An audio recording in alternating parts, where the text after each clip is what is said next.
नमस्कार, good morning, सत श्री अकाल। उम्मीद है आप लोग बढ़िया होंगे। स्वागत है आप सभी का। तो दोस्तों आज हम बात करने वाले हैं कि उत्तराखंड के अंदर अभी पशुधन प्रसार अधिकारी की वैकेंसी यानी कि लाइव स्टॉक एक्सटेंशन ऑफिसर की वैकेंसी जारी हुई है 2026 के लिए। इसमें टोटल नंबर ऑफ वैकेंसीज 120 हैं, लेकिन इसका एलिजिबिलिटी क्राइटेरिया क्या रहने वाला है, इसका सिलेबस क्या होगा, एग्जाम पैटर्न क्या होगा, तो पूरी जानकारी आपके साथ इस सेशन में साझा करने वाला हूं। तो चलिए सबसे पहले शुरू करते हैं कि ये जो वैकेंसी है इसके लिए ऑनलाइन एप्लीकेशन फॉर्म कब से स्टार्ट होने वाले हैं। तो बता देना चाहता हूं कि 13 मई से ऑनलाइन एप्लीकेशन फॉर्म फिल होना स्टार्ट हो जाएंगे और 2 जून तक आप लोग अप्लाई कर सकते हो। उसके बाद आपके पास करेक्शन जो डेट होती है या ये कह सकते हो एप्लीकेशन फॉर्म में अगर किसी प्रकार का कोई संशोधन आपने करना है तो 5 जून से लेकर 7 जून के बीच में आपको समय दिया जाएगा और 12 जुलाई को ही इसकी एग्जाम डेट है। आप सोचकर देखिए कि बहुत जल्दी एग्जाम आपका होने वाला है, 2 महीने के बाद ही आपका एग्जाम हो जाएगा। तो बहुत कम समय है लेकिन तैयारी बहुत सारी करनी है, तो अच्छे से मेहनत करना स्टार्ट कर दो। जो सीरियस एस्पिरेंट है या ये कह सकते हो जो बच्चे वाकई में मेहनत करके और एक जॉब को ग्रैब करना चाहते हो, तो आपके पास एक अच्छा मौका है। और सबसे अच्छी बात यहां पर क्या है कि इसमें जो पे आउट आपका रहने वाला है वो 35,400 लेके आपका 1,12,000 तक लेवल 6 के अकॉर्डिंग होगा।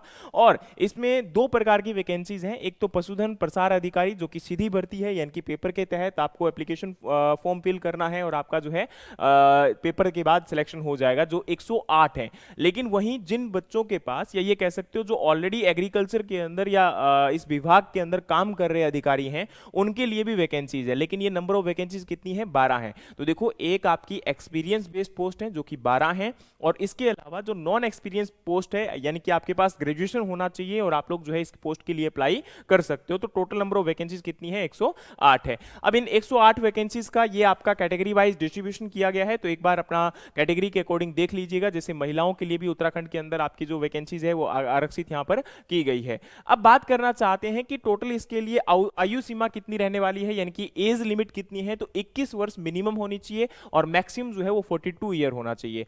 और आपके पास ग्रेजुएशन होना चाहिए किसके अंदर जी? जीव विज्ञान में, एग्रीकल्चर में और पशुपालन में। यानी कि अगर आपके पास ग्रेजुएशन है किसी भी सब्जेक्ट में, जैसे कि या तो जीव विज्ञान में हो या आपका एग्रीकल्चर में हो या आपका पशुपालन यानी कि डेयरी साइंस में हो, तो इन तीनों सब्जेक्ट में से किसी भी सब्जेक्ट में अगर आपके पास आपका ग्रेजुएशन है तो आप इस पोस्ट के लिए एलिजिबल हो। लेकिन दूसरा एक सबसे बड़ा एलिजिबिलिटी क्राइटेरिया यहां पर और है, वो है कि अगर आपके पास उत्तराखंड का ही रेजिडेंस है तभी आप लोग अप्लाई कर सकते हो। अगर आपके पास उत्तराखंड के बाहर का रेजिडेंस है तो आप अप्लाई नहीं कर पाओगे।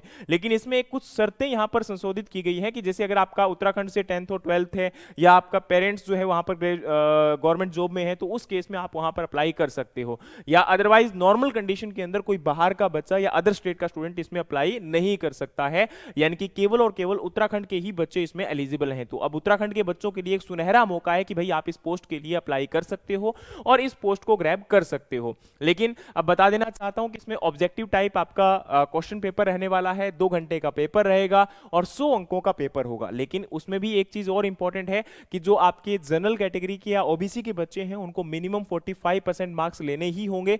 अगर उससे कम आते हैं तो उनको एलिजिबल ही नहीं माना जाएगा। और दूसरा, जो आपके एससी एसटी कास्ट के बच्चे हैं उनका 35% मार्क्स मिनिमम होना ही चाहिए। अगर वो नहीं आता है तो उनको एलिजिबल नहीं माना जाएगा। यानी कि मिनिमम आपका क्राइटेरिया यहां पर फुलफिल करना ही पड़ेगा। टोटल में से आपको इतने मार्क्स तो लेने ही होंगे, उसके बाद आपकी कट ऑफ के ऊपर डिपेंड करेगा कि आपका सिलेक्शन होगा या नहीं होगा। और परीक्षा आपकी ऑनलाइन और ऑफलाइन दोनों में से भी कोई भी हो सकती है। लेकिन अभी अगर हम बात करें तो ऑफलाइन अगर होती है तो उस केस में पर्सन बुकलेट और परीक्षा के साथ आपको जो आपका पेपर होता है वो बाहर ले जाने की अनुमति इसके अंदर दी जाती है, ठीक है। लेकिन अगर ऑनलाइन होगा तो फिर उस केस में वो चीज अवेलेबल नहीं हो पाएगी। अब बता देना चाहता हूं कि इसके अंदर जो मैंने आपको कहा कि पेपर किस प्रकार से रहने वाला है या आपका जो पैटर्न ऑफ एग्जाम है वो क्या रहेगा।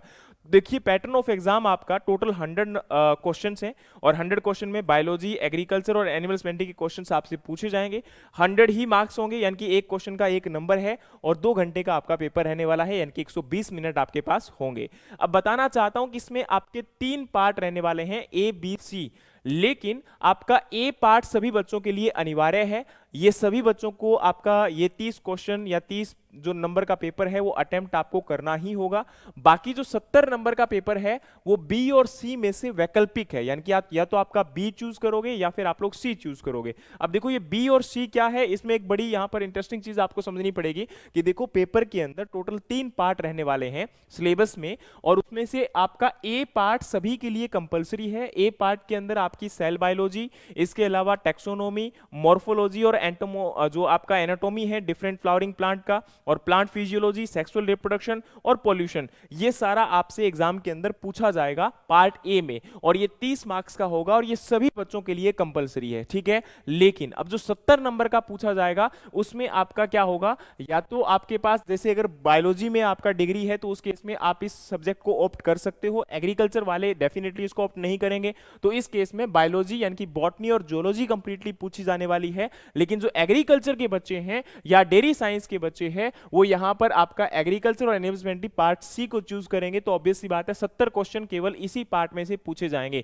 लेकिन इसमें टोटल 10 यूनिट है जहां से आपका क्वेश्चन पेपर पूरा का पूरा पूछा जाएगा। इसमें पहले पार्ट में आप लोग देख सकते हो कि importance of agriculture in national and Uttarakhand economy, दूसरा उसके बाद आपका क्लासिफिकेशन ऑफ फील्ड क्रॉप, और उसके बाद पूरा का पूरा एग्रोनॉमी यहां पर आप लोग देख सकते हो कि किस प्रकार से फील्ड क्रॉप्स को पूछा जा रहा है, उनकी कल्टीवेशन प्रैक्टिसेस आप लोगों से पूछी जा रही है। उसके बाद आपका एग्रोनॉमी के अंदर जो irrigation, tillage, weed control, each and everything, farming system, watershed, organic farming है ना, नेचुरल फार्मिंग, प्लांट प्रोटेक्शन या बायो फर्टिलाइजर्स, ये सारी की सारी जानकारी जो आपकी एग्रीकल्चर के अंदर एग्रोनॉमी में हम लोग पढ़ते हैं, या एग्रो फॉरेस्ट्री भी आपका नीचे यहां पर दिया गया है, ये सारा पूछा जाएगा। यूनिट 2 के अंदर है हॉर्टिकल्चर, आपका कंप्लीटली यहां पर पूछा जाएगा, यानी कि 70 नंबर में पूरी एग्रीकल्चर आप लोगों से पूछी जाने वाली है। ये सेकंड पार्ट पूरा का पूरा आपका यहां पर हॉर्टिकल्चर का है, जिसमें ऊपर आप लोग देख सकते हो फ्रूट क्रॉप्स हैं, फिर उसके बाद आपकी वेजिटेबल क्रॉप्स हैं, फिर उसके बाद आपकी फ्लोरिकल्चर क्रॉप है, फिर आपकी मेडिसिनल क्रॉप है, यानी कि कुछ भी इसमें हिस्सा छोड़ा नहीं गया जो आपसे पूछा नहीं जाएगा। नेक्स्ट आपका पार्ट है सोइल, यानी कि सोइल साइंस पूरी आपसे पूछी जाने वाली है। सोइल के अंदर जितना भी आपका सोइल के अंदर ओरिजिन, क्लासिफिकेशन, फिर उसके अंदर fertility, each and every part will be covered. Fertilisers वगैरह आप लोग देख सकते हो, क्लाइमेट और ग्लोबल वार्मिंग का क्या इंपैक्ट है ना, तो ये सारी चीजें आपसे पूछी जाएगी। नेक्स्ट आपका यहाँ पर प्लांट डिजीज और पैथोजेंस के रिगार्डिंग है, और फिर आपका मेंडल्स लॉ एंड हेरिडिटी, यानी कि अब इसके अंदर यहाँ पर डिजीज और डिजीज क्लासिफिकेशन के रिगार्डिंग प्लांट पैथोलॉजी के क्वेश्चंस की बात की जा रही है, और इसमें नेक्स्ट पार्ट आपका यहाँ पर आ जाता है प्लांट ब्रीडिंग के रिगार्डिंग, और फिर उसके बाद हमारी जो प्लांट ब्रीडिंग, जेनेटिक्स, ये सारे के सारे बायोटेक्नोलॉजी है ना, ये सारे सब्जेक्ट आपको अच्छे से कवर अप करने होंगे, तभी आप लोग यहाँ पर जो है 70 मार्क्स से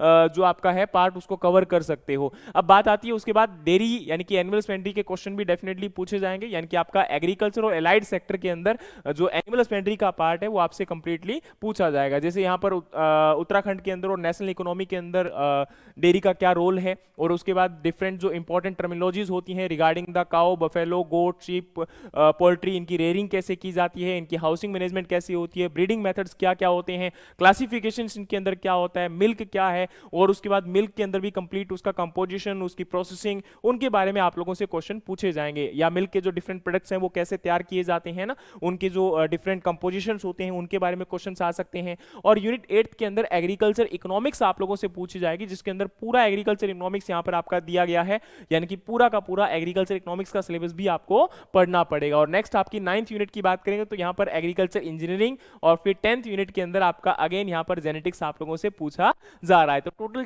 10 यूनिट पूरा का पूरा एग्रीकल्चर पार्ट, जहां से 70 क्वेश्चन आप लोगों से पूछे जाएंगे, ठीक है। और 30 क्वेश्चन जो कि मैंडेटरी है सभी बच्चों के लिए, चाहे आप बी पार्ट को चूज करते हो या फिर आपका सी पार्ट चूज करते हो। तो सी एग्रीकल्चर है, तो अगर आप एग्रीकल्चर ग्रेजुएट हो या फिर आपका एनिमल हस्बेंड्री यानी कि डेयरी साइंस से किया हुआ है तो आप इस पार्ट को चूज करोगे। और अगर आपका यहाँ पर बॉटनी या जोलॉजी से यानी कि अगर आपका जीव विज्ञान से बीएससी किया हुआ है तो उस केस में आप बी पार्ट को चूज करने वाले हो। लेकिन ए पार्ट दोनों के लिए ही क्या रहेगा, आपका कंपलसरी रहेगा, जिसके अंदर सेल बायोलॉजी, टेक्सोनोमी और मॉर्फोलॉजी वगैरह आप लोगों से क्वेश्चन पूछे जाएंगे। तो अब देखो, अगर एग्रीकल्चर की बात करते हैं तो एग्रीकल्चर में प्लांट फिजियोलॉजी हम लोग पढ़ते हैं, ठीक है। और दूसरा, हमने बीएससी के टाइम पर ये जो सेक्सुअल रिप्रोडक्शन होता है और एनाटॉमी होता है डिफरेंट फ्लावरिंग प्लांट्स का, वो पढ़ा हुआ होता है। तो आपको हेल्प करने वाला है, ऐसी बात नहीं है कि बीएससी का जो सिलेबस आपने मैक्सिमम पढ़ा हुआ है एग्रीकल्चर के दौरान जो 20 सब्जेक्ट्स आप लोग पढ़ते हो वो सारा पेपर वहीं से आने वाला है। लेकिन अब यहाँ पर इस पेपर के लिए जो सिलेबस इतना वास्ट दिया गया है, 2 महीने का समय आपको दिया गया है, तो अगर आप अच्छे से तैयारी करते हो, सीरियस एस्पिरेंट हो, तो डेफिनेटली आप कवर अप कर सकते हो। लेकिन कवर करने के लिए आपको डीपली पूरा अच्छे से हर चीज को कवर करना पड़ेगा ताकि कोई भी क्वेश्चन आपका ना छूटे। लेकिन कहते हैं ना कि स्मार्ट स्टडी के साथ हर चीज को किया जा सकता है, और वो आपके ऊपर निर्भर करता है कि आप इतने कम समय में कैसे तैयारी करोगे और कैसे इस एग्जाम को क्रैक करोगे। बाकी हाँ, एक बात और बता दूं कि अगर आप हमारे साथ जुड़ना चाहते हो एग्रीकल्चर और एलाइड पार्ट को कवर करने के लिए, तो आप नीचे डिस्क्रिप्शन के अंदर कॉन्टैक्ट नंबर दिया गया है, वहां पर आप लोग हमें कॉन्टैक्ट कर सकते हैं या फिर एप्लीकेशन डाउनलोड कर सकते हैं, जहां पर आपको कल से कोर्स विजिबल हो जाएगा और आप कोर्स के थ्रू उस पूरी मतलब ये कह सकते हो रिकॉर्डेड कोर्स के माध्यम से आपको पूरा का पूरा कोर्स जो है वो अवेलेबल करवा दिया जाएगा, जिसमें विद इन लिमिटेड टाइम के अंदर आप पूरा कोर्स कवर कर सकते हो और पूरा का पूरा कंटेंट आपको वहां पर एक साथ में उपलब्ध करवा दिया जाएगा विद इन टाइम। ताकि उसके साथ में आपको टेस्ट सीरीज भी उपलब्ध करवाई जाएगी, ताकि आप लोग जो है प्रैक्टिस टाइम टू टाइम कर सको, टॉपिक वाइज, सब्जेक्ट वाइज और फुल लेंथ टेस्ट, जिससे आपको एक इफेक्टिव वहां पर जो है प्रिपरेशन के अंदर सहयोग मिल जाएगा। इसके अलावा अगर कोई और कोई डाउट है तो डिस्क्रिप्शन के अंदर कॉन्टैक्ट नंबर दिया गया है, वहां पर भी कॉन्टैक्ट कर सकते हो या फिर आपकी वीडियो के अंदर कमेंट बॉक्स में कमेंट कर सकते हैं। इसी प्रकार के और इंपॉर्टेंट वीडियो और बाकी उत्तराखंड के जो एक आपके एग्जाम हैं उनकी जानकारी के लिए हमारे चैनल को फॉलो कर लीजिएगा, एग्रीकल्चर अपडेट के लिए हमें फॉलो कर लीजिएगा और recent agriculture current affair videos के लिए भी हमें फॉलो कर लीजिएगा। अगर आपको वीडियो अच्छा लगा तो बाकी लोगों के साथ शेयर कीजिए, लाइक कीजिएगा। थैंक यू सो मच, मिलते हैं नेक्स्ट वीडियोस में, तब तक के लिए जय हिंद, जय भारत।